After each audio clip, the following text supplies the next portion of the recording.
Hai semuanya. Misalnya, habis makan banyak, mungkin makan jeroan kambing yang enak, terus leher jadi kaku.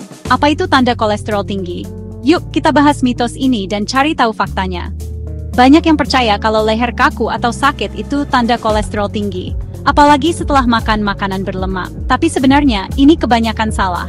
Pakar seperti Dr. Diana F. Suganda dan Dr. Shah Muhammad Imanuddin Nasution bilang kalau sakit leher bukan gejala langsung dari kolesterol tinggi.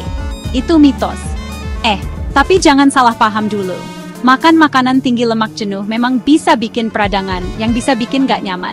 Tapi ini gak selalu terjadi di leher dan bukan tanda pasti kolesterol tinggi.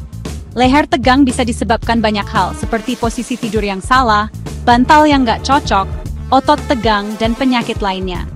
Jadi, sebelum menyimpulkan sendiri, perhatikan gejala lain dan konsultasi ke dokter. Nah, sekarang kita bahas tentang kolesterol tinggi. Ini sering disebut penyakit diam karena biasanya nggak ada gejala fisik yang jelas. Betul, nggak ada sakit leher, sakit kepala, nggak ada apa-apa. Padahal ini masalah serius yang bisa menyebabkan masalah kesehatan berat seperti tekanan darah tinggi, serangan jantung, dan stroke. Jadi, gimana tahu kalau kita punya kolesterol tinggi? Satu-satunya cara yang akurat untuk tahu kadar kolesterol kita adalah tes darah.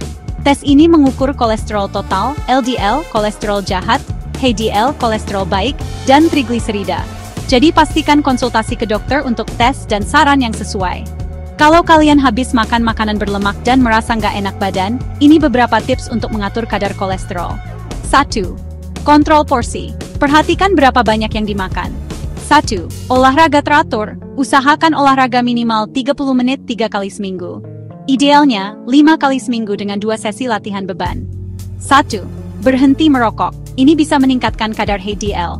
1. Istirahat. Cukup. Tidur 6-8 jam setiap malam. 1. Konsultasi ke dokter. Untuk saran yang sesuai tentang diet, olahraga, dan obat kalau diperlukan. Ingat, kolesterol tinggi itu ancaman diam-diam. Tapi dengan kebiasaan yang baik dan pemeriksaan rutin, kita bisa mengendalikannya. Jadi kalau leher terasa kaku, ingat posisi tidur atau bantal kalian sebelum menyalahkan kolesterol. Tetap cari informasi, jaga kesehatan, dan konsultasi ke dokter kalau ada yang dikhawatirkan. Terima kasih sudah menonton. Jangan lupa like, subscribe, dan nyalakan lonceng notifikasi untuk tips kesehatan lainnya. Sampai jumpa lagi.